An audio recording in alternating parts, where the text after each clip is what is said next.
How to change security level of Cloudflare domain in cPanel. Log into your cPanel account. You will be on this page. Go to the software section and click on the Cloudflare icon. Click to sign in and enter your Cloudflare email address and password to log in.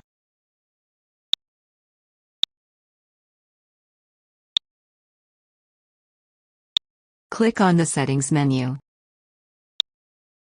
Currently, the medium level of security is selected. Click to open the drop-down list.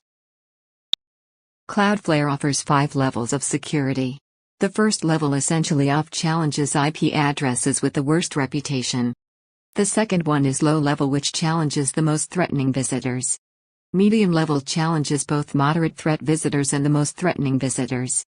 The high security level challenges all the visitors that have been exhibiting threatening behavior in the last 14 days. The fifth level, under attack, is used if the website is under a DDoS attack. Just click to select any level of security you wish to have for your website. Thank you for watching.